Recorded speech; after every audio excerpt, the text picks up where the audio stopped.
There were sizable rooms in this one hotel, and they all were very ornate, with a chandelier and these sconces and rugs, kind of worn, chipped, and tacky, but the fact is that they were there, you know? And this one guy, Frank, he said, these guys have got this room bugged. I said, who cares? Let them listen. He said, no, man, I'm not going to do this. I'm not going to listen. I'm not going to let them listen to me. I'm going to knock that. I think, oh, what are you going to make a problem? No, listen, I'm going to show you. So he starts climbing around. The sconces, no. Looks like it's the chandelier. He looks at he gets up on a chair. He's climbing around. No, it's not here. And I said, let it go. Let's go to dinner. No, I want to find it. He said, he rolls the rug back, and he finds a plate about this big with 2 screws in it.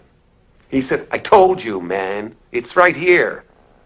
He gets a butter knife. We had little kitchenettes, right? He gets a butter knife. He takes it out, takes the final screw out, and as he takes the last screw out, there's this tremendous crash, and the chandelier beneath us crashes down in the apartment below us. We went to dinner in it like a shot. A friend of mine, an older Czech director named Jiří Weiss, gave me some pineapples and lemons for his daughter.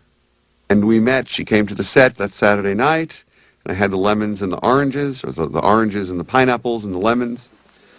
And I gave her this stuff. And half the crew was secret police. And everybody knew it. And afterwards, I don't remember his name, but he was sort of smarmy cop, obviously cop. He said, so tell me, so what is this woman you meet, this intrigue in Prague? What is this? And I played like idiot.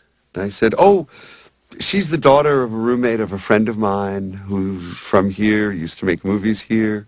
Anyway, he asked me if I would bring his daughter some pineapples and some lemons. And he said, pineapple? And I had learned the Czech word for pineapple. It's ananas. It's the same word as in French. I said, yes, ananas. And he said, yes, in the can. I said, no, real, fresh ananas. He said, fresh pineapple? Fresh ananas?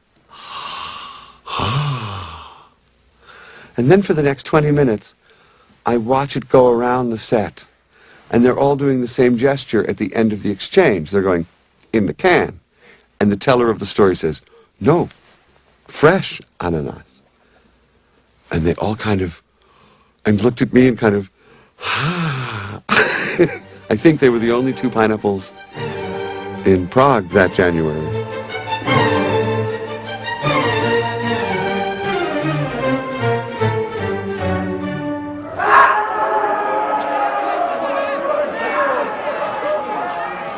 When they go down the corridor of the insane asylum, that was a war museum.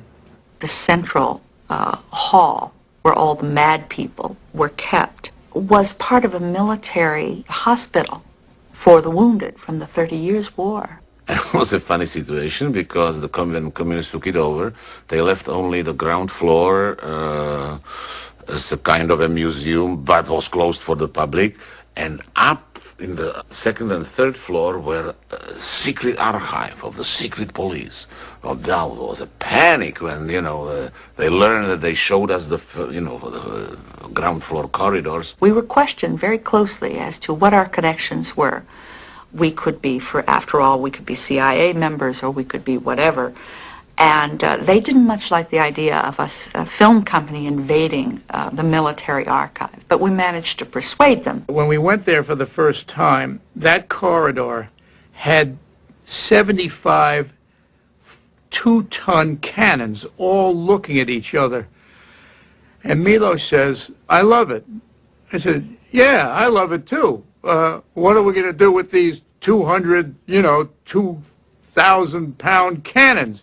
Oh, he says, the cannons can't be there. Oh, I said, well, I figured that out already, that the cannons can't be there. But, you know what, we're going to have to get all of these cannons out, and you want the pristine snow. No snow can have anybody's footprints on it, and then we got to get these cannons out. Well, I didn't know it's a problem, so there are some cannons there, take them away. I didn't know that every cannon weighs several tons, they have to hire the whole army to take it out. The first 3 weeks of shooting was Salieri in the hospital room. I was the guy that went out with him in the morning, and Dick Smith, who was our makeup artist, at 4 o'clock in the morning, every morning, for 4 hours of makeup before the crew came. And you go out to Barrendorf, you know, no one is there at 4 o'clock in the morning, and the minute you get there, where's my tea, you know? Well, you know, I just got out of the car, Murray, you know, I'm going to go get your tea. Dick Smith is the best makeup man in the world, and when we would start working in the morning, it was at 4 o'clock. I would get up, I'd get to the studio by 4:30. We'd work on the makeup for 4.5 hours. As much preparation as I had made for the old man, the voice, the gestures, and so on, the fact is that after sitting for 4.5 hours, at that hour in the morning, you are kind of tired and slow, and your movements are kind of like this. This kind of thing starts to happen.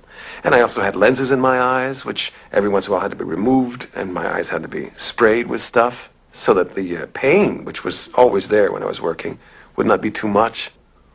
Once I looked into a mirror at my face, I felt like it was completely convincing. All I had to do was believe this guy, and it was not hard.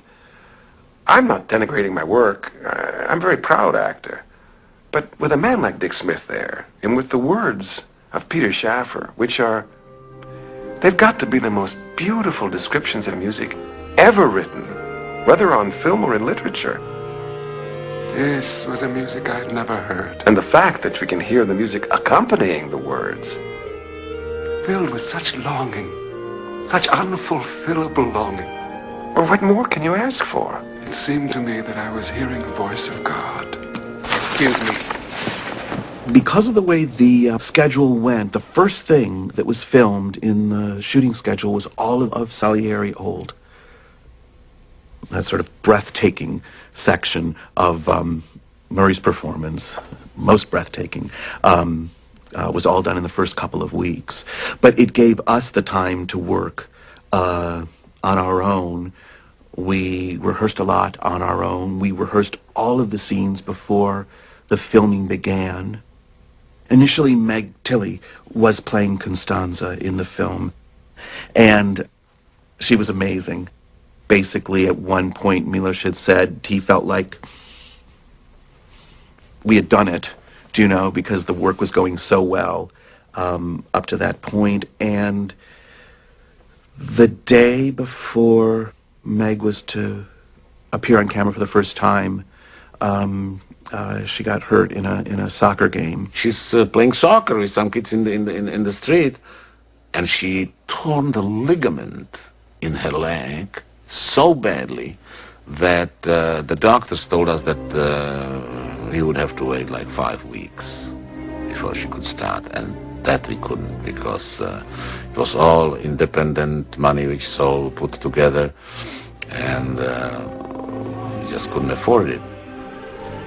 It was shocking, I think partially because we were where we were, behind the Iron Curtain in its way, cut off in a way from our lives to a significant degree, more than if we had been shooting in Western Europe or someplace closer to home. Suddenly she was just gone and in a hospital. So in a very short amount of time, they had to find the actress who would take over the part. The casting director who was brought on to hire the new Constanza, this woman called an acting teacher of mine and said, do you have anybody you can recommend for the part? And he said Elizabeth Barrage, and she said, oh no, she's too weird and introverted and